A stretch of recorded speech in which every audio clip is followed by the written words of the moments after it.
noite e sempre. Nós vamos dar início ao culto de adoração ao Senhor, fazendo a leitura da sua santa palavra no Salmo de número 121.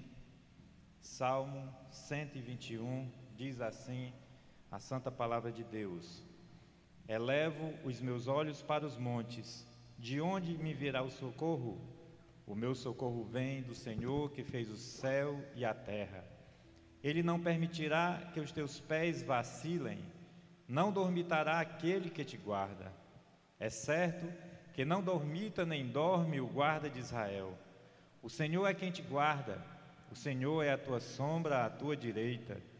De dia não te molestará o sol, nem de noite a lua.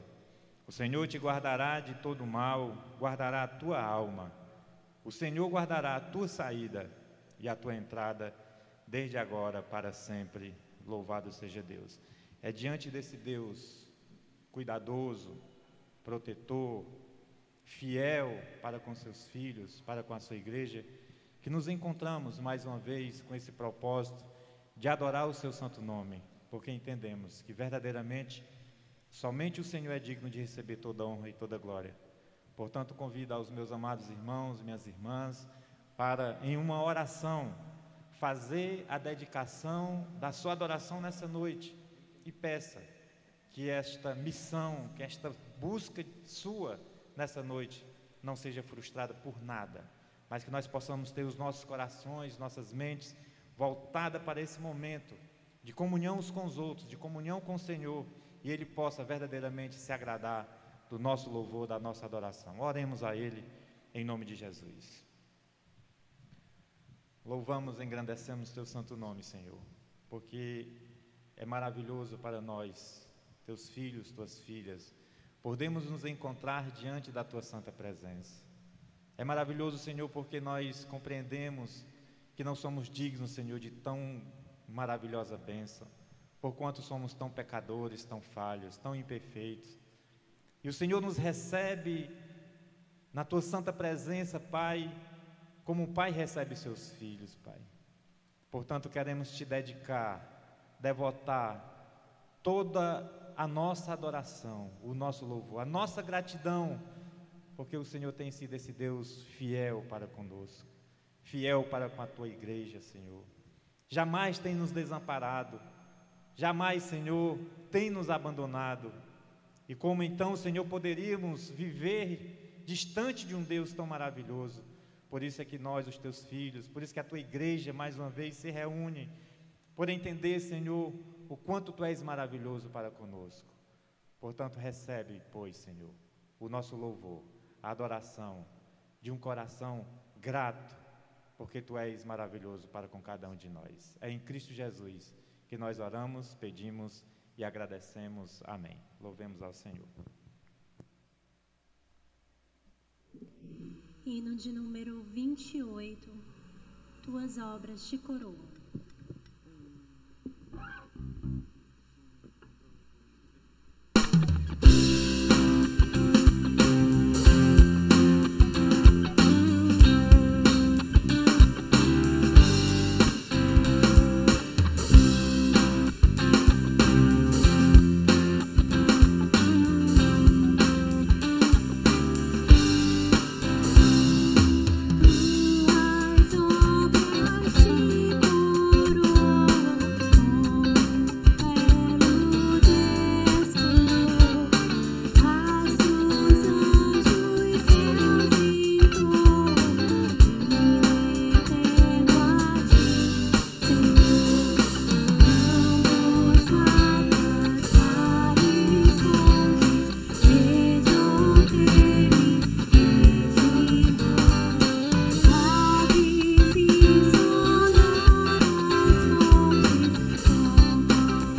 Convido a amada igreja a ficar de pé para nós fazermos a leitura da palavra do Senhor no livro de Gênesis, capítulo 3.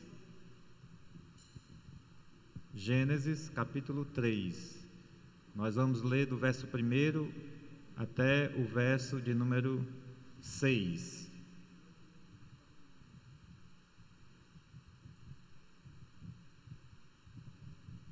É o ato que nós chamamos ato de contrição, quando nós, por compreender a nossa condição de pecadores, nos achegamos diante do trono de Deus, cheio de graça e de misericórdia, confessamos os nossos pecados a Ele e podemos ter a certeza de que Ele nos perdoa, de que Ele nos fortalece. Gênesis, capítulo 3, do verso 1 até o 6º. Façamos uma leitura responsiva. Diz assim a palavra do Senhor: Mas a serpente, mais sagaz que todos os animais selváticos que o Senhor Deus tinha feito, disse à mulher: É assim que Deus disse: Não comereis de toda a árvore do jardim?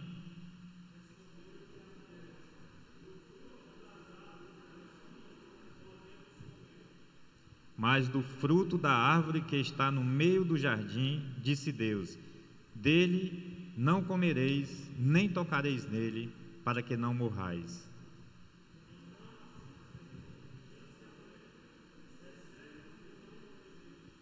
Porque Deus sabe que no dia em que dele comerdes, se vos abrirão os olhos, e como Deus sereis conhecedores do bem e do mal.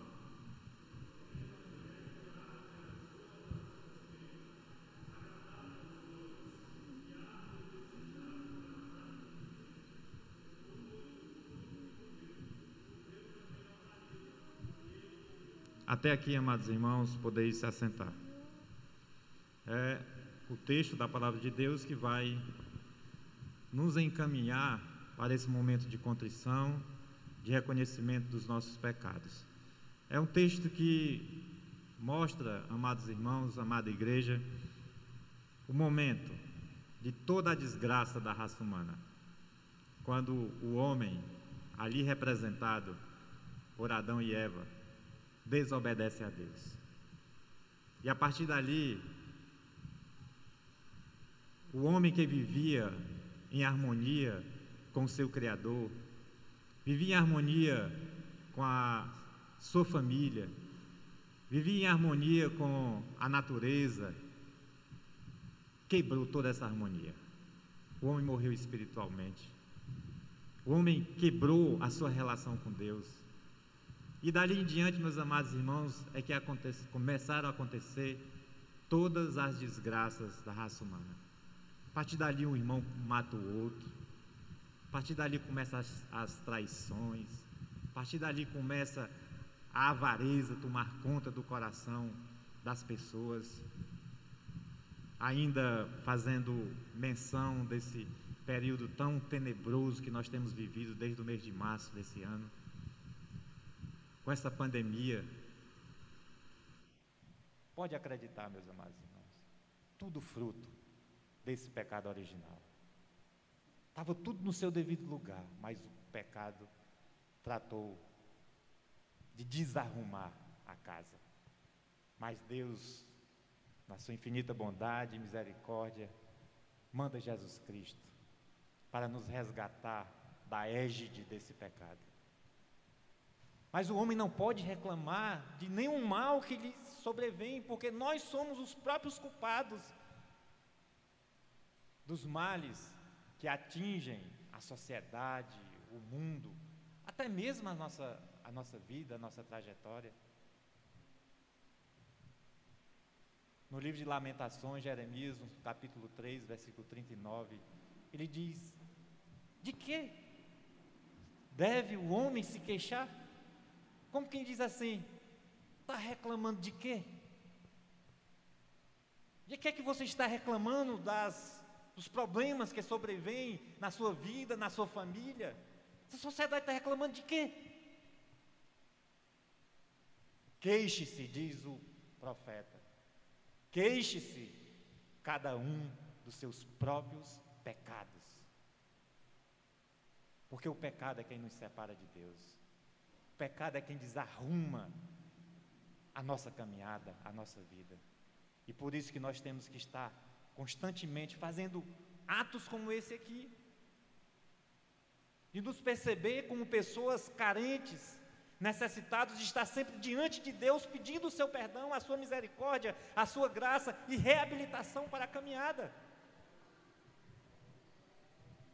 Porque o Senhor proveu para a sua igreja, para os seus filhos, para as suas filhas, o meio para esse retorno a esta harmonia com o seu Criador, com o seu Deus, Jesus Cristo de Nazaré. E é nesse nome que nós vamos entrar na presença de Deus, como já estamos, mas dessa vez com corações contritos, voltados para esta graça, para essa misericórdia, e pedir ao Senhor que nos perdoe, que nos fortaleça e nos faça filhos e filhas agradáveis ao seu coração, pelas nossas práticas, pelas nossas posturas, diante das adversidades e diante dos expedientes da nossa vida cotidiana. Oremos ao Senhor em nome de Jesus.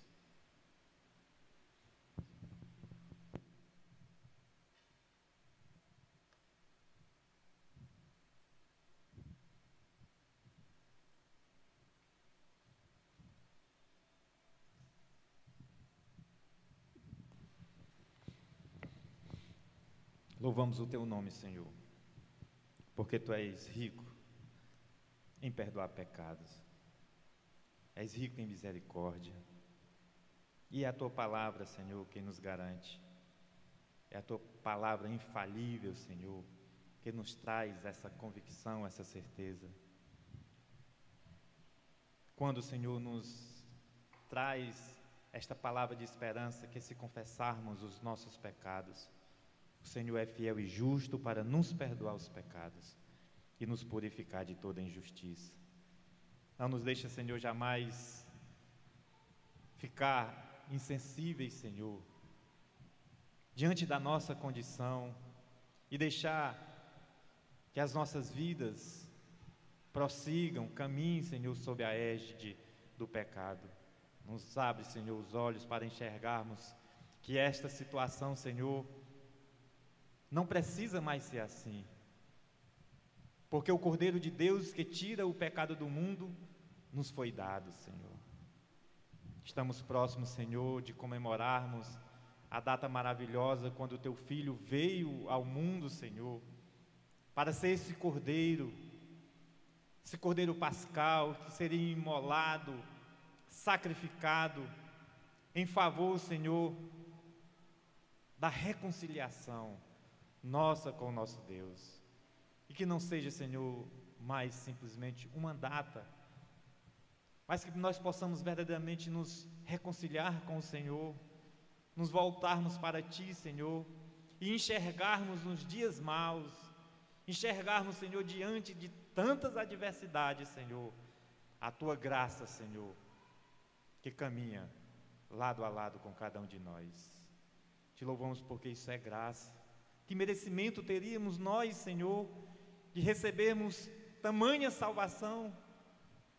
Por isso, Senhor, que os nossos corações, a partir desse conhecimento, desse entendimento, possa brotar deles, Senhor, gratidão, amor ao Teu reino, amor à Tua obra, amor aos princípios, Senhor, da Tua santa palavra. Nos fortalece e nos ajuda. É em nome de Jesus Cristo que nós te oramos, pedimos e agradecemos. Amém.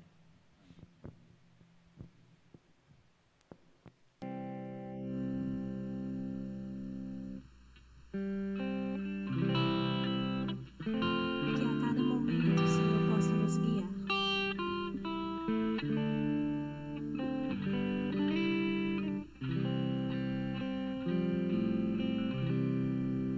Com Cristo unido na morte da cruz,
dispensa o favor, sua presença me outorga vigor, cada momento sou teu, ó Senhor.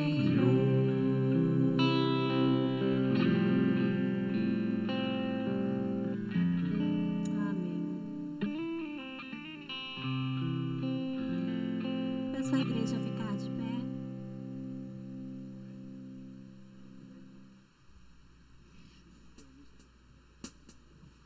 O Senhor é bom, em todo tempo o Senhor é bom. Vamos continuar adorando o Senhor.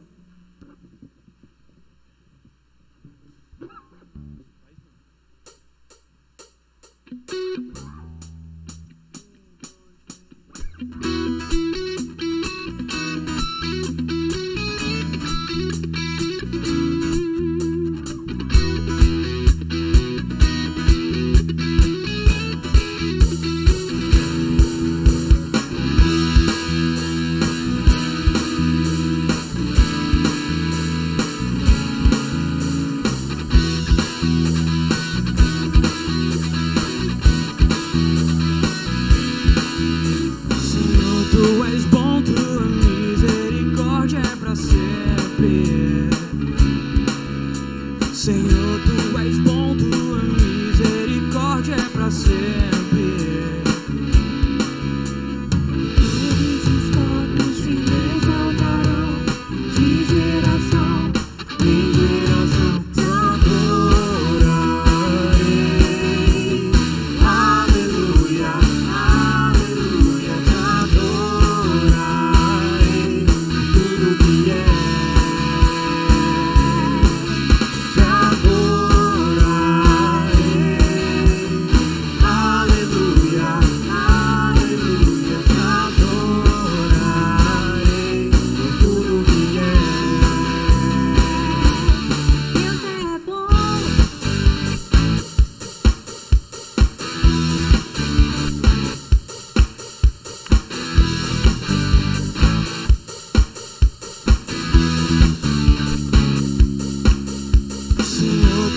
tu és bom, tua misericórdia é para sempre.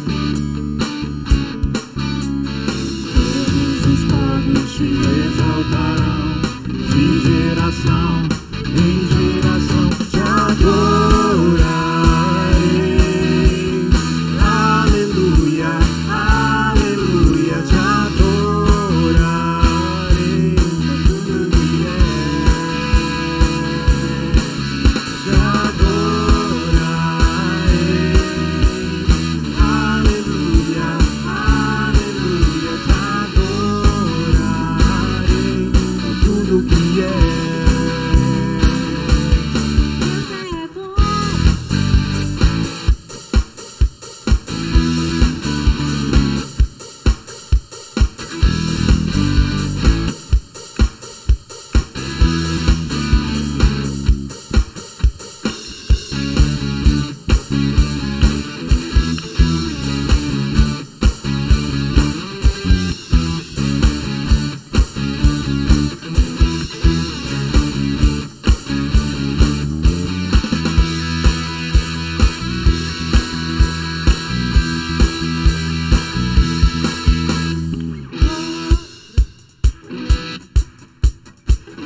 amor, pois só Ele é capaz de esperar e compreender e cobrir imperfeições.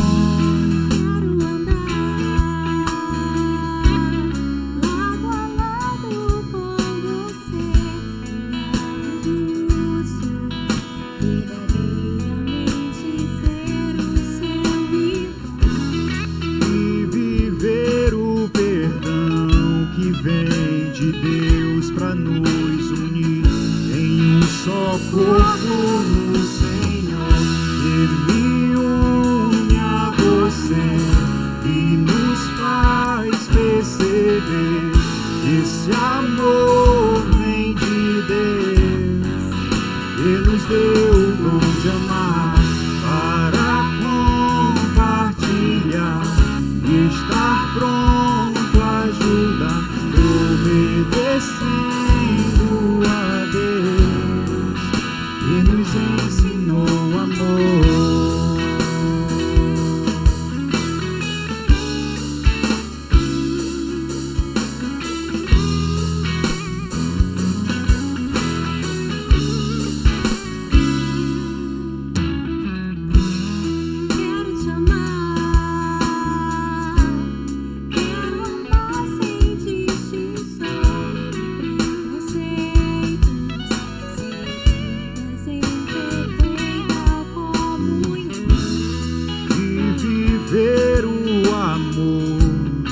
Pois só Ele é capaz de esperar e compreender e cobrir imperfeições.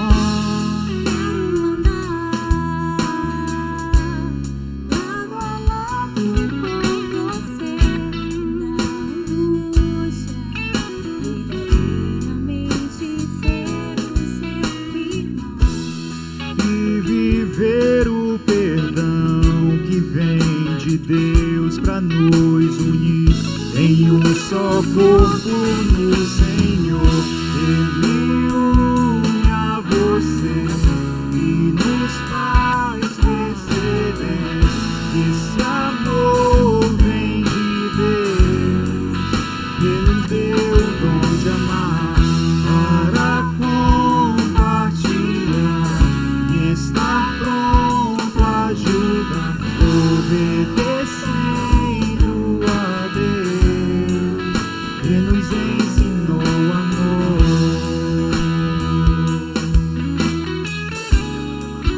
Que nos deu o dom de amar,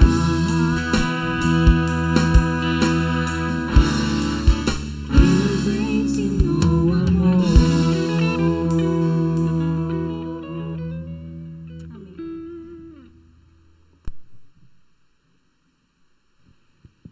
Mesmo assentados, meus irmãos, abramos então as nossas Bíblias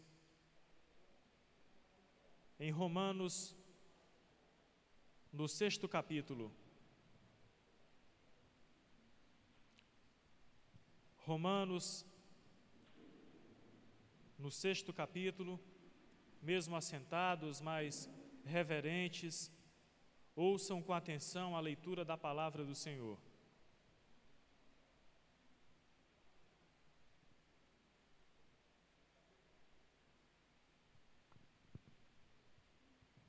Que diremos, pois? Permaneceremos no pecado para que seja a graça mais abundante?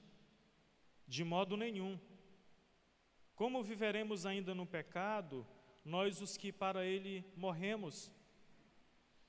Ou porventura, ignorais que todos nós, que fomos batizados em Cristo Jesus, fomos batizados na sua morte? Fomos, pois, sepultados com ele na morte pelo batismo, mas que, como Cristo foi ressuscitado dentre os mortos pela glória do Pai, assim também andemos nós em novidade de vida. Porque se fomos unidos com ele na semelhança da sua morte, certamente o seremos também na semelhança da ressurreição. Sabendo isto, que foi crucificado com ele o nosso velho homem, para que o corpo do pecado seja destruído, e não sirvamos o pecado como escravos, porquanto quem morreu está justificado do pecado. Ora, se já morremos com Cristo, cremos que também com Ele viveremos, sabedores de que, havendo Cristo ressuscitado dentre os mortos, já não morre a morte, já não tem domínio sobre ele.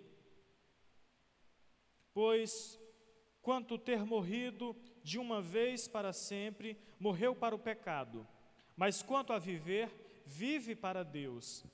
Assim também, vós considerai-vos mortos para o pecado, mas vivos para Deus em Cristo Jesus. Não reine, portanto, o pecado em vosso corpo mortal, de maneira que obedeçais às suas paixões, nem ofereçais cada um os membros do seu corpo ao pecado, como instrumentos de iniquidade, mas oferecei-vos a Deus, como ressurreto dentre os mortos, e os vossos membros a Deus, como instrumentos de justiça. Porque o pecado não terá domínio sobre vós, pois não estáis debaixo da lei, e sim da graça. E daí, havemos de pecar porque não estamos debaixo da lei, e sim da graça? De modo nenhum. Não sabeis que daquele a quem vos ofereceis como servos para a obediência, desse mesmo a quem obedeceis sois servos, seja do pecado para a morte, ou da obediência para a justiça? Mas graças a Deus, porque outrora, escravos do pecado, contudo, viestes a obedecer de coração a forma de doutrina a que fostes entregues. E uma vez libertados do pecado, fostes feitos servo da justiça. Falo como homem por causa da fraqueza da vossa carne, assim como oferecestes os vossos membros para a escravidão da impureza e da maldade para a maldade, assim oferecei agora os vossos membros para servirem à justiça para a santificação. Porque quando éreis escravos do pecado, estáveis isentos em relação à justiça. Naquele tempo, que resultados colhestes? Somente as coisas de que agora vos envergonhais, porque o fim delas é morte. Agora, porém, libertados do pecado, transformados em servos de Deus, tendes o vosso fruto para a santificação e, por fim, para a vida eterna, porque o salário do pecado é a morte, mas o dom gratuito de Deus é a vida eterna em Cristo Jesus, nosso Senhor.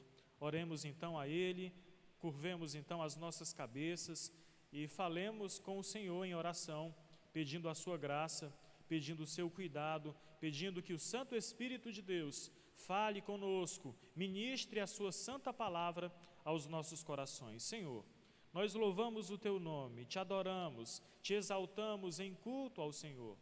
Quando oferecemos as nossas vidas diante de Ti em consagração, quando cantamos louvores que exaltam a grandeza do Teu nome, da Tua majestade e do Teu poderio sobre nós, neste momento pedimos que o Teu Santo Espírito aquiete a nossa alma, traga sossego ao nosso coração, para que possamos, Senhor Deus, ouvir a Tua santa instrução, que ao sairmos daqui, sejamos então fortalecidos pelo Senhor, revigorados, Senhor Deus, para glorificarmos cada vez mais o Teu nome e fazer o Teu nome engrandecido, por todos sempre e sempre.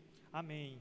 Meus irmãos, nós faremos então a sequência da exposição bíblica no texto do apóstolo Paulo aos Romanos, na epístola do apóstolo Paulo aos Romanos, já no 6º capítulo. Faremos então a exposição de todo o capítulo, do primeiro versículo até o versículo de número 23. Nós temos um objetivo neste sermão. O nosso objetivo é que possamos tomar a decisão hoje de continuarmos vivendo uma vida de santificação, em separados por Deus, carecendo desse seu santo cuidado. E nós só podemos servir a Deus se vivermos uma vida de santidade. Não tem um outro caminho, não tem outra forma. E eu falo com os meus irmãos nessa noite sobre o seguinte tema: a vida do novo homem que é então transformado pelo Senhor. O novo ser humano que experimentou da graça salvadora, que foi perdoado por Deus, que foi justificado por Cristo Jesus, ele tem um novo andar, ele tem um novo procedimento. E essa procedência, esse agir, é numa vida de santificação. Nós entendemos que após sermos justificados por Deus, o crente deve buscar uma vida de santificação. A ideia aqui, meus irmãos, é de um escravo que fez a seguinte declaração logo após a sua conversão. Ele vivia num regime total de escravidão. E ele diz: a cruz de Cristo me condena a ser um santo. Nós somos então, por Deus, comprados, lavados e redimidos. Nós fomos libertos, mas nesta liberdade nós somos presos, cativos à obediência a Deus Todo-Poderoso. Ele é o nosso dono, Ele é o nosso Senhor, mas Ele nos fez seus escravos. Nós não servimos mais o mundo, somos agora servos de Deus.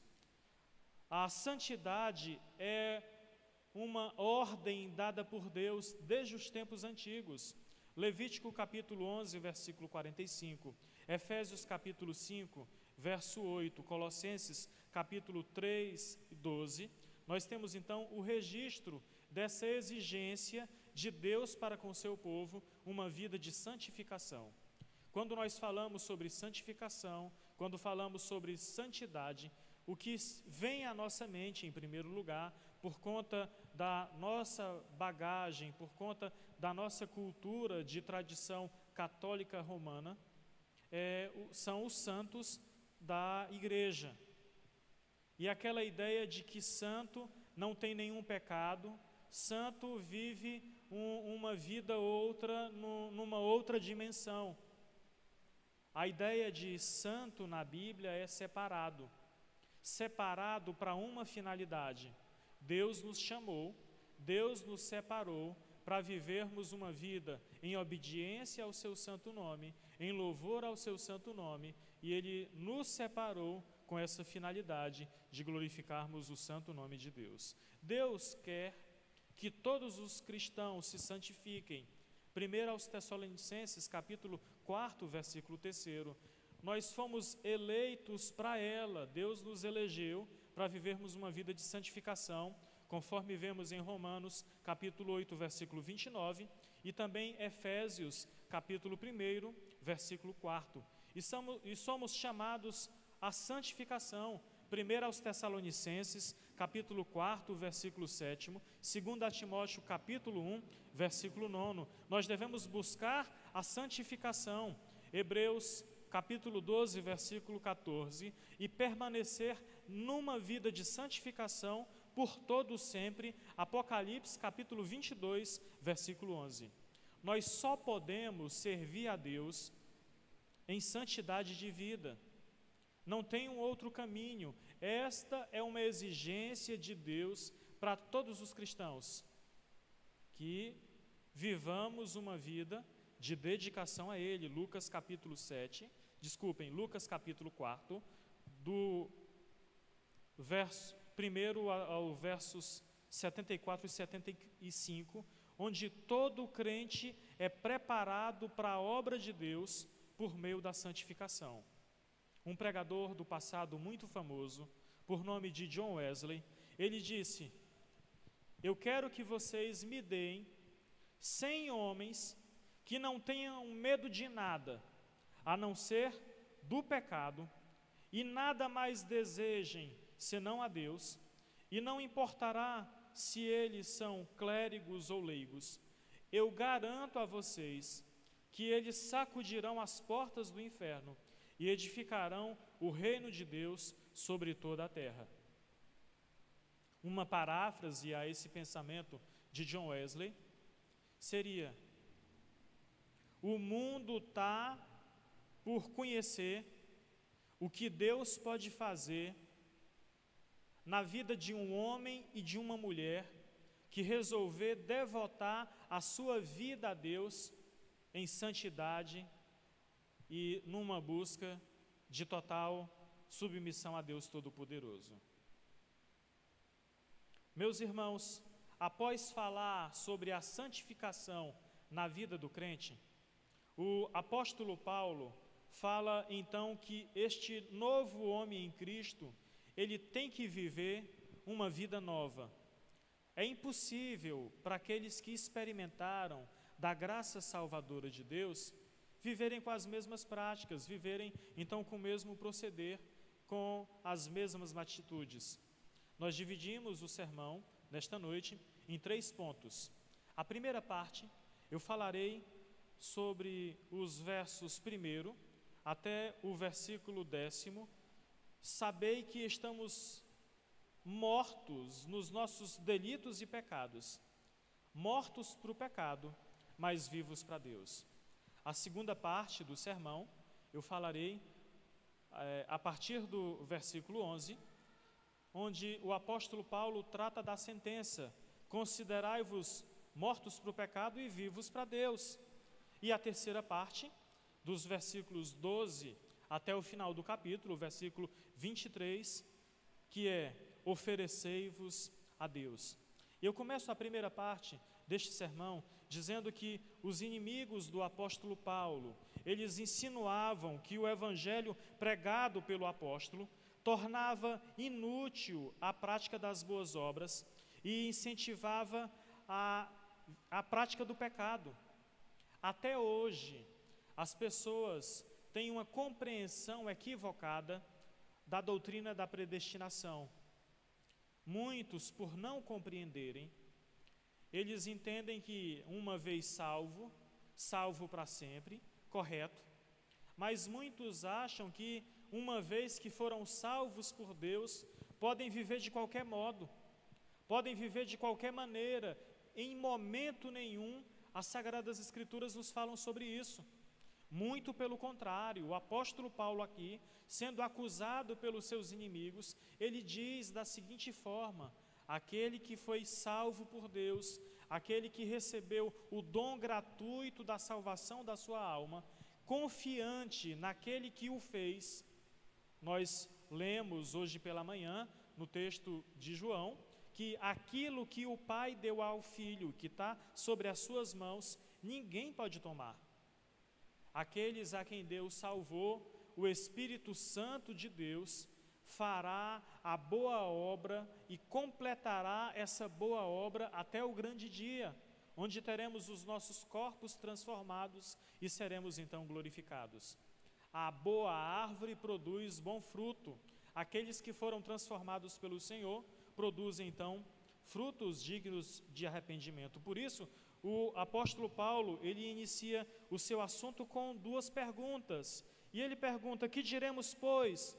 Permaneceremos no pecado para que seja a graça mais abundante? Capítulo 6, versículo 1. É claro que não, ou de maneira nenhuma. A resposta do apóstolo Paulo é que o Deus da graça, além de perdoar os nossos pecados, Ele também nos liberta da escravidão do pecado. A graça que justifica, ela também santifica.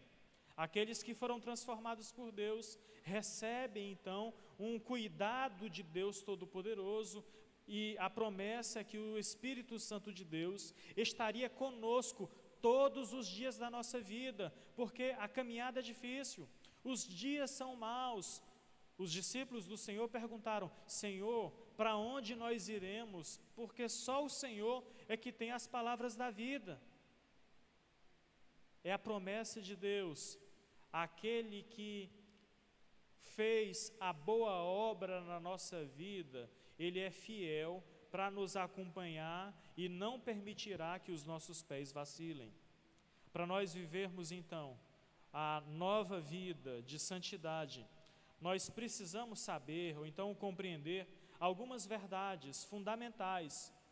Um princípio básico da palavra de Deus é que nós precisamos conhecer a verdade antes de obedecê-la. Oséias capítulo 4, versículo 6, Isaías capítulo 1, versículo 3, o povo de Deus é destruído porque lhe falta entendimento espiritual. O nosso povo está morrendo espiritualmente por falta de conhecimento da palavra. O povo de Deus muitas vezes é escravo, é refém de falsos mestres, falsos profetas, por não conhecerem as Sagradas Escrituras. Nós somos o povo de um livro só, a Bíblia Sagrada. No segundo domingo de dezembro, nós comemoramos então o Dia da Bíblia. É a palavra de Deus escrita, revelada para nós. Quer ouvir a voz de Deus? Leia a Bíblia. Ouça a voz do Senhor através das Sagradas Escrituras. Já é provado e constatado que a nossa geração é uma geração analfabeta, biblicamente falando. Nós, por muito tempo, negligenciamos a leitura das Sagradas Escrituras na nossa casa. A Bíblia, a Palavra de Deus, por muitos e muitos anos, já foi então até banida das instituições, das escolas, com muita dificuldade, muitas distribuições de Bíblias, através do trabalho gideônico, acontece então com essa grande dificuldade, porque muitas portas que antes eram abertas para receberem a palavra de Deus, hoje já colocam dificuldade. A filha do pastor Billy Graham, ela diz: vocês começaram a proibir a entrada das Bíblias nas escolas americanas, e é impressionante que vocês insistem que a palavra de Deus entre nos presídios. Nós somos o povo de um livro só, as Sagradas Escrituras. Assim diz o Senhor: se está nas Sagradas Escrituras, amém, louvado seja o nome de Deus. Se não está na palavra de Deus, se não tem fundamentação bíblica, isso deve ser totalmente rejeitado. O uso das palavras aqui no versículo 3, ignorais, sabendo, no versículo 6, e sabedores, no versículo 9, indicam que o apóstolo Paulo queria que compreendêssemos essas verdades fundamentais. Acompanhe comigo o verso 2. Nós morremos para o pecado. Nós que morremos para o pecado, como poderíamos ainda viver no pecado? Aquele que está morto está livre do pecado. A morte paga todos os débitos, de sorte que a pessoa que morreu com Cristo tem todos os seus débitos quitados e está pronto para começar vida nova com Cristo. Deus fez um reset na vida de todos aqueles que confessam e professam o seu nome. Ele tira o coração de pedra e coloca um novo coração. Ele nos dá uma nova vida.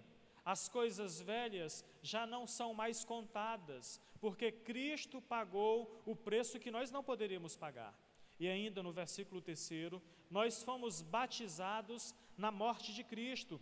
O apóstolo Paulo usa aqui a ilustração do batismo, e nós podemos entender o batismo num sentido literal de imersão na água, como alguns irmãos defendem. Os irmãos que fazem o batismo por imersão, eles defendem essa prática, dizendo, eles foram então sepultados, eles são mergulhados, e a ideia é que quando são mergulhados, são sepultados, mortos, e quando levantam então como nova vida. O pastor John Stott destaca, nós estamos longe de saber ao certo se os primeiros batismos eram feitos por imersão total. Alguns quadros primitivos do batismo de Jesus, por exemplo, o retratam de pé dentro do rio, com água pela cintura, enquanto João Batista derrama água por sobre a sua cabeça. Porém, a verdade de morrer para a velha vida e ressurgir para uma nova vida permanece, qualquer que tenha sido a forma de batismo usada.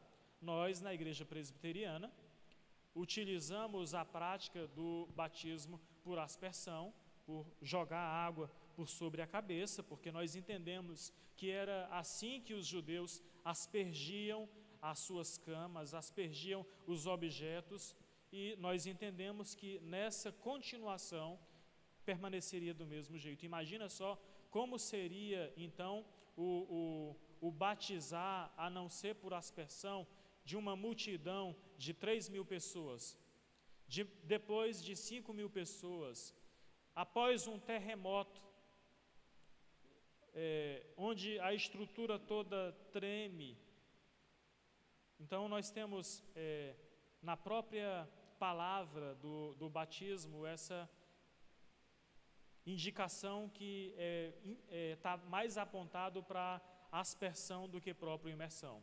Eu falo isso em respeito a outras formas de batismo, porque a importância não está na maneira como se é batizado, mas como é administrado então esse batismo. É por isso que nós conseguimos viver tranquilamente com igrejas co-irmãs, porque estes assuntos, a forma do batismo, a administração do governo da igreja, não são pontos fundamentais no que tange a salvação da espiritualidade. São salvos por Deus, lavados e remidos pelo Senhor, independente da forma de batismo administrada. O sentido figurativo, então simbólico do texto, é que o nosso batismo foi então uma espécie de funeral, um enterro da nossa velha natureza. Ser batizado em Cristo corresponde a ser batizado pelo Espírito Santo e batizado no corpo de Cristo, 1 aos Coríntios capítulo 12, versículo 13. Quando um pecador crê em Jesus Cristo, quando ele tem essa convicção, quando ele nasce de novo e recebe, ou então é batizado com o Espírito Santo de Deus, ele recebe este kit da parte de Deus Todo-Poderoso. Quando Cornélio e sua família, eles ouviram o Evangelho e, crendo em Jesus, eles recebem o Espírito Santo de Deus e recebem também o batismo com água, conforme está escrito, Atos capítulo 10, dos versos 44 e também no versículo 48.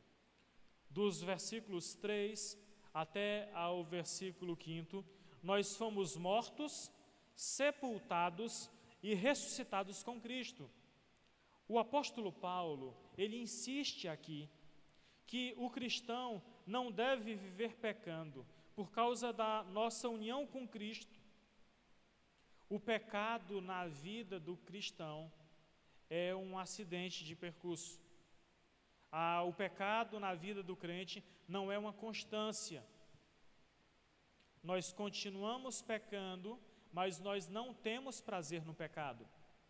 O Espírito Santo de Deus acusa a nossa consciência dizendo: o teu proceder não está correto, a tua conduta não está correta, e nós somos constantemente chamados à atenção pelo Espírito Santo de Deus para que não tenhamos uma vida de prática pecaminosa como antes vivíamos sem conhecer o Senhor Jesus Cristo. Nós fomos libertos da escravidão do pecado, versículo 6. O apóstolo Paulo, ele introduz aqui a ideia do velho homem, ou a velha natureza pecaminosa, ou como aqui entre os irmãos brincam dizendo a veinha, que é a velha natureza humana. O apóstolo Paulo, ele fala sobre este velho homem, e o velho homem foi crucificado com Cristo. Aquilo que éramos de ruim antes da nossa conversão foi desativado pelo poder da cruz de Cristo. E nós precisamos também mortificar a nossa vontade a cada dia, conforme Gálatas capítulo 5, versículo 24.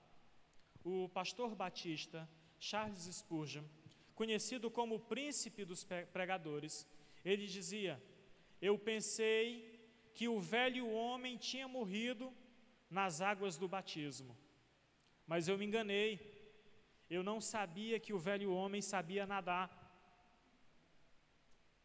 nossa natureza pecaminosa é crucificada com Cristo na cruz do Calvário, mas os efeitos do pecado ainda nos atingem.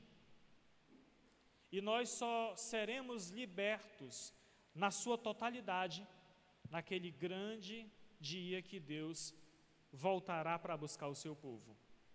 A vida do crente é corro, tropeço, caio, corro, com a ajuda de Deus Todo-Poderoso, eu tenho o Espírito Santo de Deus que a cada dia me ajuda no meu novo caminhar. O pedido é: Senhor, me ensina a viver o dia de hoje, para a glória do santo nome do Senhor. E amanhã começa tudo de novo. A cada dia, Senhor, me ajuda nas minhas dificuldades, Senhor, me ajuda nas minhas fraquezas, pedindo então essa graça do Senhor. Nós podemos então resumir essa primeira parte dizendo, em primeiro lugar, o velho homem crucificado com Cristo, morto com Ele, morto com Cristo, sepultado com Cristo, o novo homem então ressuscitado com o Senhor para ter uma nova vida com Cristo. Quando nós pregamos a palavra, essa palavra ela há de atingir dois públicos em especial: aqueles que foram regenerados por Cristo, aqueles que já foram convertidos a Cristo. E quando a palavra fala aos que já foram convertidos a Cristo, essa palavra vem para animar, essa palavra vem para fortalecer.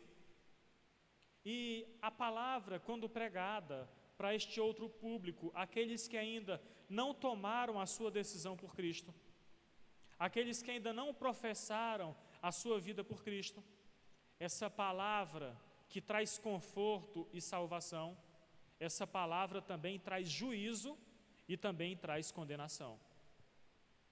Todas as vezes que o Evangelho é pregado, que o Evangelho é proferido, que o Evangelho é anunciado, o Evangelho fala das boas novas que salva e reafirma a salvação daqueles que tomaram a decisão por Cristo. Mas também o Evangelho confronta o pecador que ainda não foi lavado e remido pelo sangue do Cordeiro. Você que é crente no Senhor Jesus, receba esta palavra como bálsamo de Deus, como fortalecimento para a tua vida, como fortalecimento para a tua fé, para a tua espiritualidade, o fortalecimento e o desenvolvimento. Você que ainda não é convertido por Deus, peça nesse instante a graça, misericórdia dEle. Não existe um outro caminho para nos achegarmos até a Deus a não ser por meio de Jesus Cristo.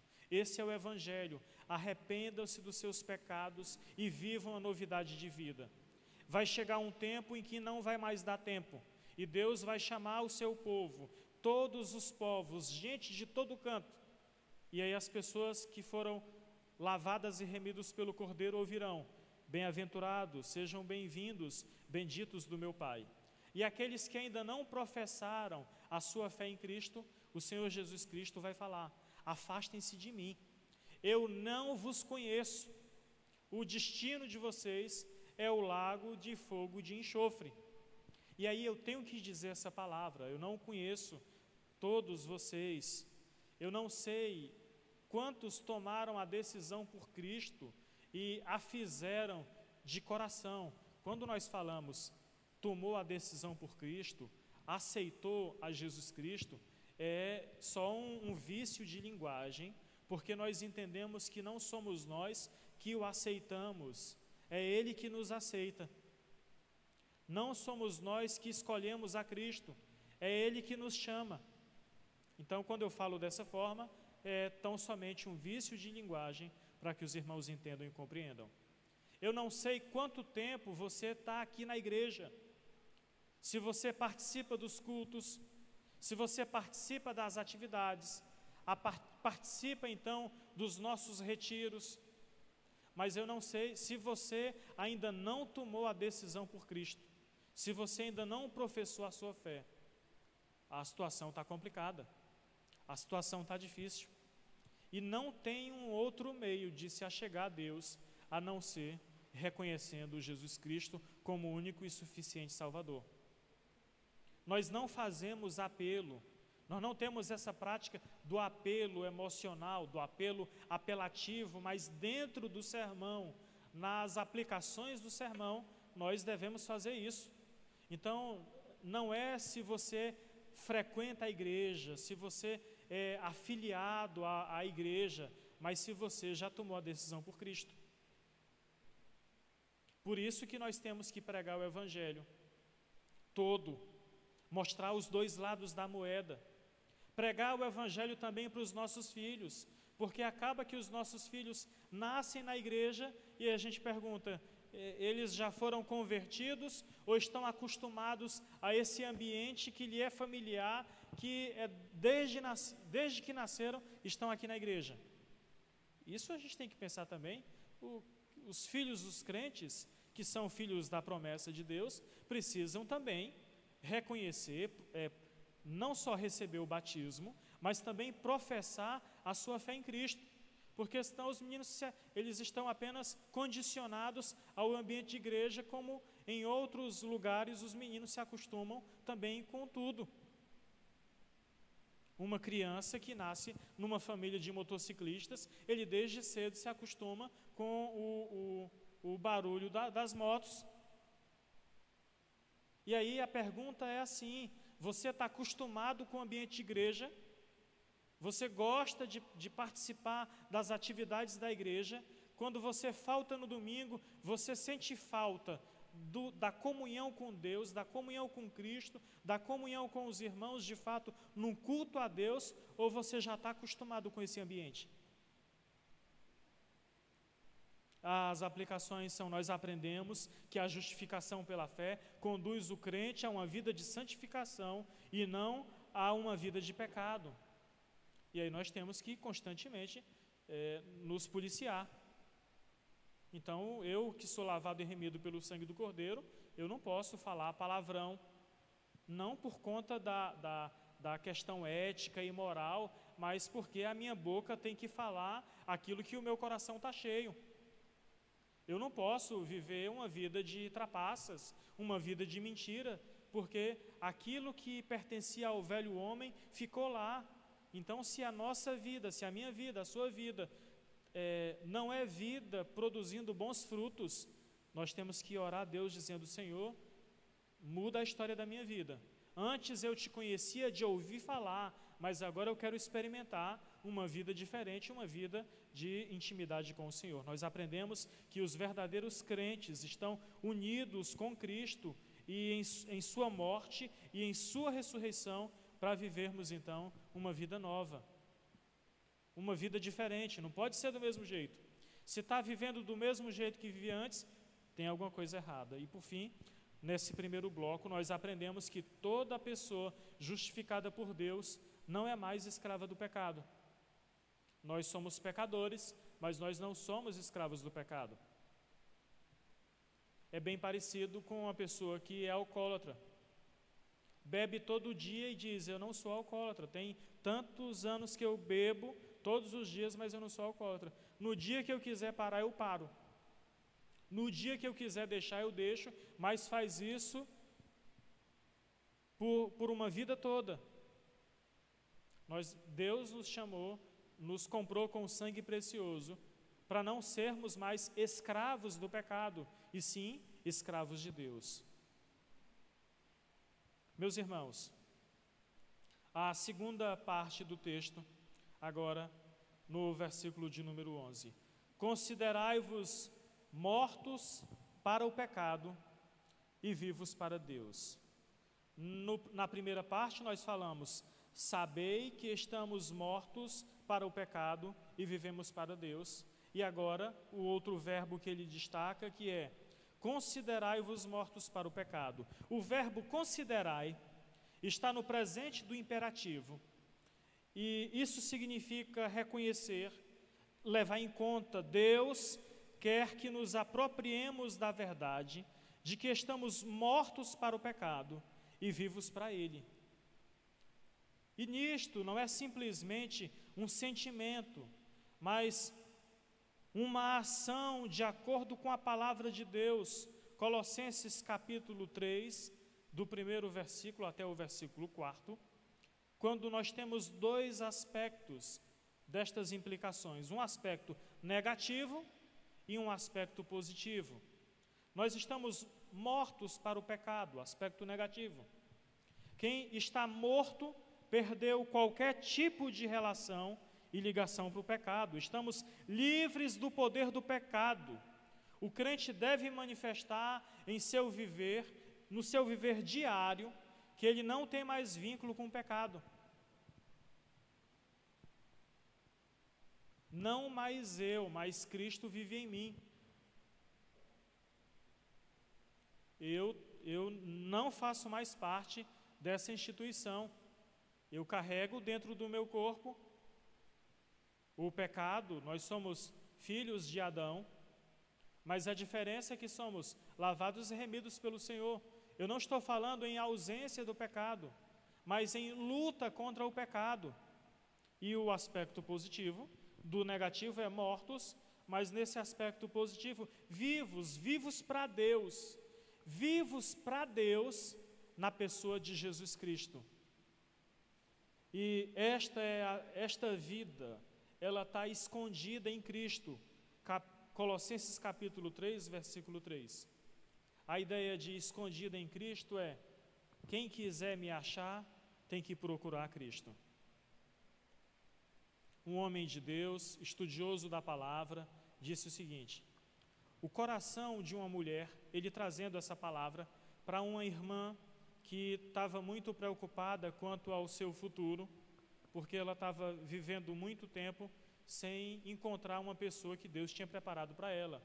E esse homem de Deus disse assim: o coração de uma mulher tem que estar escondido em Cristo, que um homem, para encontrá-la, tem que primeiro encontrar o Senhor Jesus Cristo. Isso também vale para os homens. Na nossa busca em viver enquanto família, enquanto viver em comunidade de fé, nós devemos pedir a Deus para que Deus nos livre do jugo desigual. Namoro não é estratégia missionária. Jesus Cristo não disse que nós deveríamos ganhar as pessoas para o seu reino através do namoro. Não. Deus é tão rico em bondade e misericórdia que acontecem inúmeros casos daqueles que não obedecem a Cristo como Senhor e Salvador e casam com pessoas que não professam a mesma fé, e Deus, sendo misericordioso, concede a graça salvadora. Mas nós que fazemos parte da comunidade de fé, nós mostramos para a igreja que a prática do jugo desigual, do crente namorar com descrente, ou do crente casar com descrente, não é sadia para a espiritualidade do povo de Deus. E isso, por muito tempo, tem sido negligenciado nas muitas igrejas pelo mundo afora.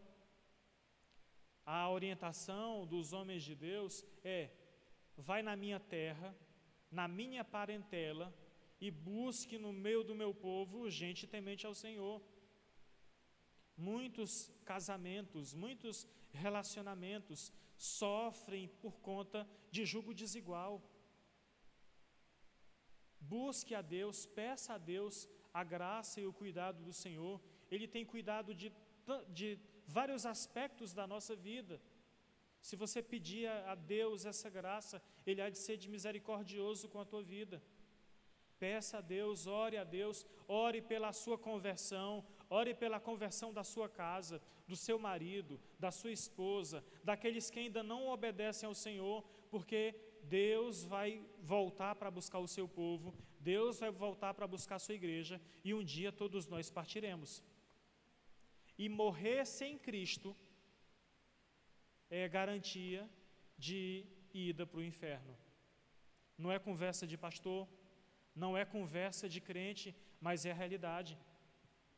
Não tem outro caminho a não ser Jesus Cristo para nos achegarmos para o céu.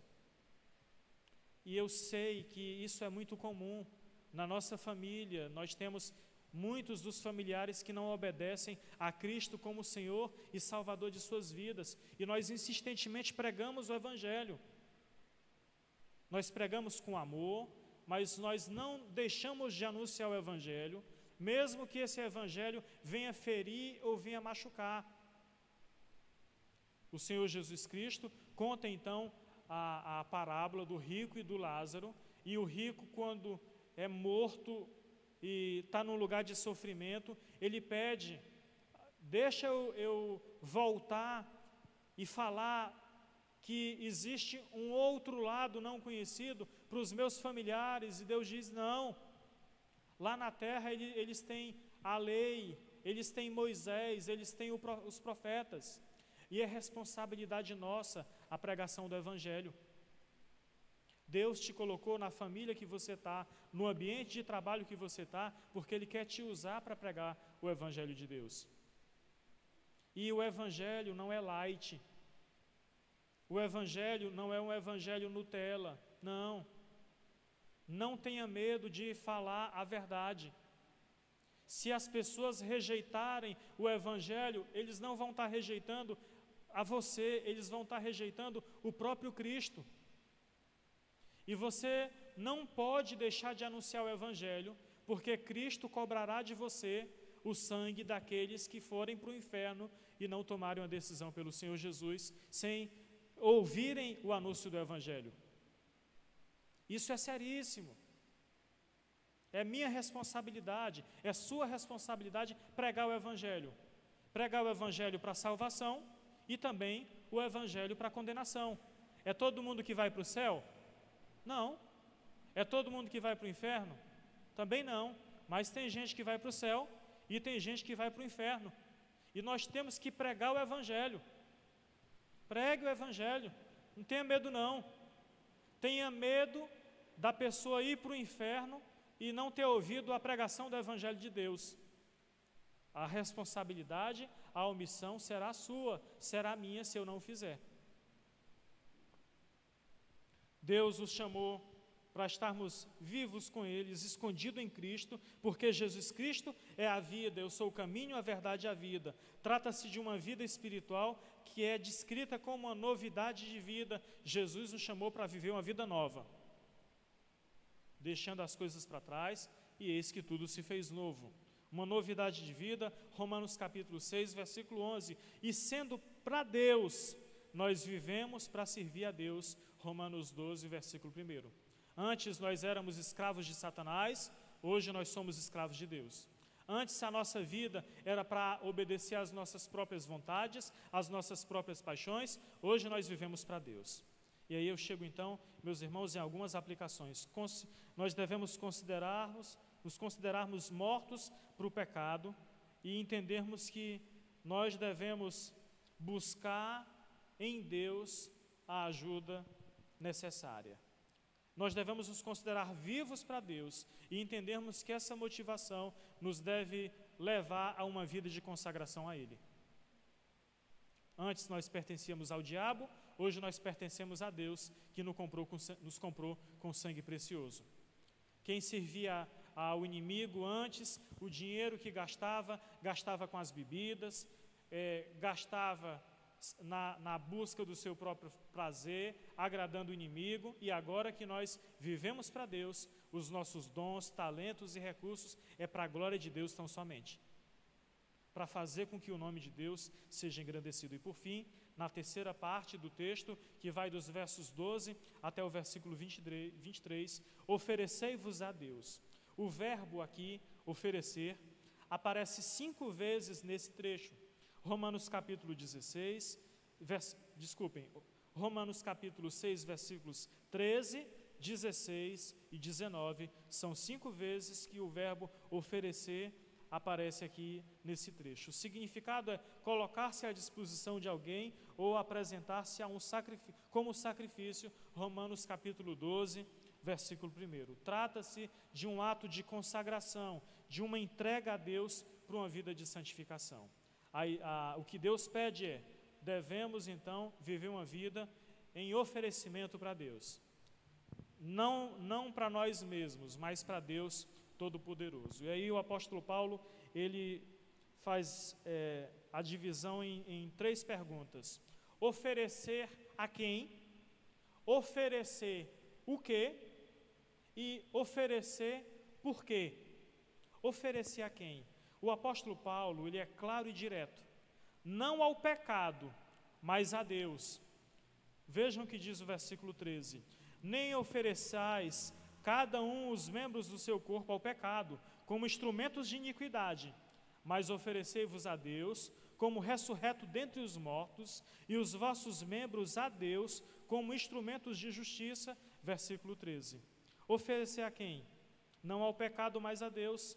E em segundo lugar, não à imundícia, mas à justiça para a santificação. O apóstolo Paulo diz: falo como homem, por causa da fraqueza da vossa carne. Verso 19. Assim como oferecestes os vossos corpos para a escravidão da impureza e da maldade para a maldade, assim ofereceis agora os vossos membros para servirem à justiça para a santificação. A segunda pergunta do apóstolo Paulo, a sua segunda indagação é: oferecer o quê? E ele diz: oferecei-vos a vós mesmos, apresentemo-nos a Deus, cada um de nós devemos nos consagrar a Deus, o nosso corpo, os nossos membros. Não reine, portanto, o pecado em vosso corpo mortal, de maneira que obedeçais às suas paixões, nem ofereçais cada um os membros do seu corpo ao pecado, como instrumentos da iniquidade, mas oferecei-vos a Deus como ressurreto dentre os mortos, e os vossos membros a Deus como instrumentos de justiça. Romanos versículos 12 e versículo 13 do 6º capítulo. Porque Deus quer que lhe entreguemos o nosso corpo, por 2 razões. Primeiro, o nosso corpo é santuário de Deus. O nosso corpo é morada do Espírito Santo. Deus não habita mais em templos feitos por mãos humanas. A casa que Deus escolheu viver, morar, é dentro do nosso corpo, dentro do nosso coração. O Espírito Santo de Deus habita dentro de mim, e o Espírito Santo de Deus habita dentro de você. E, no segundo lugar, o nosso corpo, além de ser casa de Deus, é instrumento que Ele deseja usar, segundo Timóteo, capítulo 2, versículo 21. Deus quer te usar como instrumento afinado nas mãos dEle. Deus quer usar a tua vida, Deus quer te usar com os dons e os talentos que Ele te deu, que Ele te capacitou para fazer o nome dEle engrandecido e conhecido. O John Wesley disse: o mundo está para saber o que é que pode acontecer quando pelo menos 100 homens viverem uma vida de santidade e dedicação a Deus. E a cidade de Itapipoca há de ver o que Deus pode fazer na minha vida e na sua vida, se colocarmos a nossa vida em disposição para o serviço da evangelização da nossa cidade, evangelização da nossa casa, evangelização da nossa família. Se nós, durante um ano, nos dispusermos no coração o desejo de discipular uma pessoa, ensinar essa pessoa nos caminhos do Senhor, Deus há de nos conceder essa graça de que no final do ano, ou bem antes, nós tenhamos aqui na nossa igreja o dobro de pessoas adorando e servindo ao Senhor. Eu peço só a gentileza dos meus irmãos para observarem aqui o nosso espaço e os que estão aqui conosco presencialmente. Então, se você colocar no seu coração o desejo de evangelizar e de testemunhar da graça dEle e trazer cada um trazendo nós teremos aqui o dobro de pessoas testemunhando da graça de Deus. E olhem que nós não estamos contando com os nossos irmãos que estão em casa, porque estão no grupo de risco. Não foi à toa que Deus nos colocou nesse lugar. É a igreja que tem mais vagas de estacionamento em Itapipoca.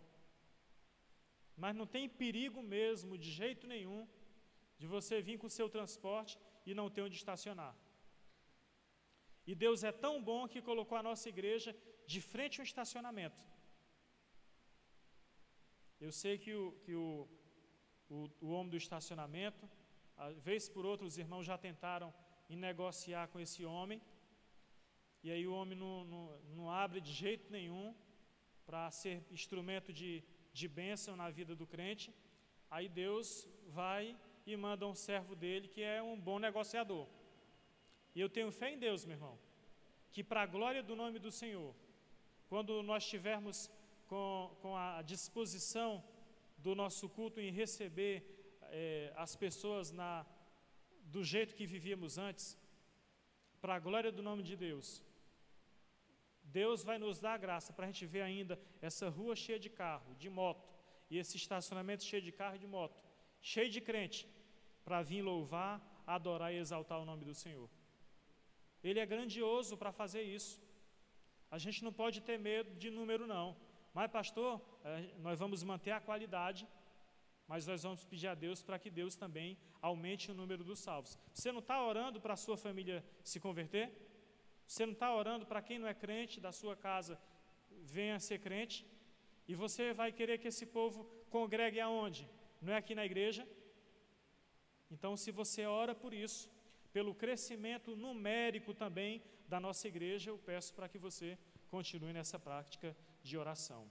O Senhor Jesus diz que nós somos instrumentos que Ele quer usar. E, por fim, oferecer por quê? 3 razões ou 3 motivos para o crente se oferecer a Deus. Em primeiro lugar, porque houve uma mudança de Senhor. O crente deve servir agora a Deus, que o libertou do pecado e da lei. E daí, havemos de pecar porque não estamos debaixo da lei e sim da graça? De modo nenhum. Não sabeis que daquele a quem vos ofereceis como servos para a obediência, desse mesmo a quem obedeceis sois servos, seja do pecado para a morte ou da obediência para a justiça? Não somos mais escravos do pecado, não estamos mais sob o poderio de Satanás, nós somos de Deus, pertencemos ao Senhor. Um segundo motivo de oferecer as nossas vidas para Deus é porque houve uma mudança de identidade e houve uma mudança de serviço. Nós não somos mais escravos do pecado, nós somos agora servos da justiça, somos servos de Deus, fomos libertados do pecado e transformados em servos da justiça. E uma vez libertos do pecado, fostes feitos servos da justiça. Romanos capítulo 6, versículo 18. Com a mudança da nossa identidade, nós mudamos também o nosso serviço. E o apóstolo Paulo, aqui nesse texto, ele declara que devemos servir agora a Deus. Ser escravo do pecado significa servir ao pecado. Ser servo da justiça significa servir a Deus numa vida de santidade, numa vida de santificação. Meus irmãos, porque quando erais escravos do pecado, estáveis isentos. A ideia aqui é, nós não éramos participantes em relação à justiça de Deus. Naquele tempo, que resultado colhestes? Somente as coisas que de agora vos envergonhais. E aí, quando a gente escuta uma pessoa dando um testemunho, aquele que foi transformado por Deus, ele não dá o seu testemunho contando vantagem, não. Olha, pastor, porque o senhor não me conheceu, mas naquela época eu era assim, assim, assim. Não é um culto em exaltação às coisas ruins, mas o testemunho é: eu vivia antes sem Cristo, uma vida que não glorificava a Deus, mas Cristo, quando me alcançou, mudou a minha vida. Então, o testemunho bonito, verdadeiro e genuíno não é do quanto pior, melhor, mas sim, antes eu vivi uma vida de pecado em desobediência a Deus. Não é a pessoa que está contando o testemunho que tem que ser engrandecida, mas o que Deus fez na vida daquela pessoa. E por fim, porque houve uma mudança de recompensa, porque o salário do pecado é a morte. Antes vivíamos escravos do pecado e a nossa recompensa era a morte, mas o dom gratuito de Deus é a vida eterna em Cristo Jesus, o nosso Senhor. Observe então duas sequências. Primeiro, pecado mais salário é igual à morte, e em segundo lugar, graça mais dom gratuito é vida eterna. A frase salário do pecado significa salário pago pelo pecado, isto é, aquilo que o pecador recebe pelo seu pecado. Meus irmãos, eu finalizo dizendo que o dom gratuito de Deus é a vida eterna, é a comunhão com Deus por meio de Jesus Cristo. E qual é o valor, então, deste dom gratuito? Em síntese, nós podemos dizer, antes, a escravidão, agora, a liberdade. Antes, escravos do pecado, agora, servos de Deus. Antes, vício, agora, santidade, santificação. Antes, vergonha, e agora, paz com Deus. Antes, morte, e agora, vida eterna. A nossa vida é independência para Deus. Nós vivemos para a glória do nome do Senhor Todo-Poderoso. Fiel é aquele que chama e o que o fará. Nos coloquemos de pé, agradecendo a Deus pela bênção da grandiosa salvação em Cristo Jesus. Nós vamos, nesta oração, consagrar a nossa vida a Deus, mas não somente a nossa vida, tudo o que temos e o que somos. Pai Santo, louvado e exaltado por todo sempre, seja o teu nome por esta grande bênção, por esta grande recompensa, que é a vida eterna na pessoa de Cristo Jesus. Fomos chamados para uma novidade de vida, e neste momento, em agradecimento ao Senhor, em obediência ao Senhor, nós devolvemos a Ti, consagramos a Ti, entregamos no Teu altar as nossas vidas, os nossos dons, os nossos talentos, os nossos recursos. E em ato de louvor a Deus, em continuação deste momento em culto, nós, Senhor Deus, queremos devolver aquilo que pertence ao Senhor. Os nossos dízimos, que são do Senhor, as nossas ofertas daquilo que o Senhor tem nos dado, para a glória do Teu nome, para o crescimento da Tua igreja e para a expansão do Teu reino, Senhor Deus. Nós pedimos essa bênção especial sobre a vida de cada irmão e irmã que irá então depositar em consagração ao Senhor. E aqueles que não vieram preparados, que numa outra oportunidade possam também desfrutar dessa gloriosa bênção, que é também uma vida de total entrega ao Senhor. É a nossa oração feita em nome de Cristo Jesus. Amém. A igreja pode se assentar.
Jeová, meu amor estará.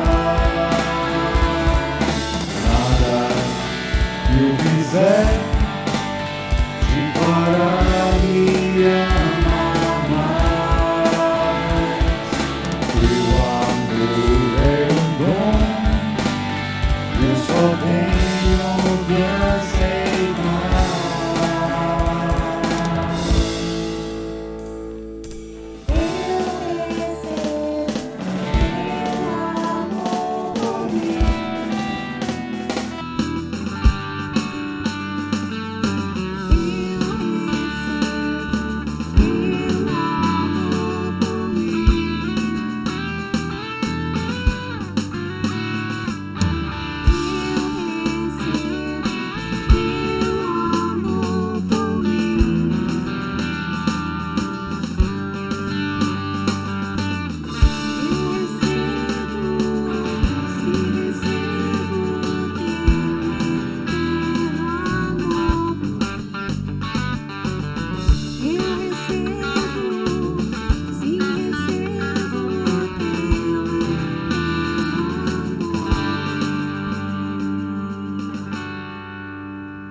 Nos coloquemos de pé, meus irmãos, em agradecimento a Deus pelas muitas bênçãos que Ele fez e por maiores bênçãos que Ele fará no meio da igreja, no meio do seu povo. Obrigado, Senhor, pela bênção que o Senhor nos concede de estarmos juntos em louvor, adoração e exaltação do Teu santo nome, neste momento em que este culto é dedicado tão somente ao Senhor. Nos dá uma semana de bênção, de paz, do Teu cuidado. Então, Senhor Deus, pedimos o Teu auxílio, a Tua ajuda. Nós nos achegamos a Ti em oração, pedindo pela vida de irmãos e irmãos nossos que estão precisando da intervenção do Senhor. Nós nos lembramos de orar nesse instante pela vida da Sandra, por sua saúde e pela sua recuperação. Nós apresentamos também diante do Senhor a vida do pai da Edna, Pai Santo, pedimos o Teu cuidado nesse instante. Pedimos que o Senhor esteja à frente, cuidando da vida do Teu filho. Senhor Deus, nos dá uma semana de paz, debaixo desse Teu santo cuidado. E agora, meus irmãos, recebam esta bênção. Que a graça e a paz do nosso Senhor e Salvador Jesus Cristo, que o amor de Deus, o nosso bom Pai, que a comunhão e as consolações do Espírito Santo de Deus sejam derramadas sobre as nossas vidas, sobre todo o povo de Deus, desde agora e por todo sempre. Amém. Deus os abençoe.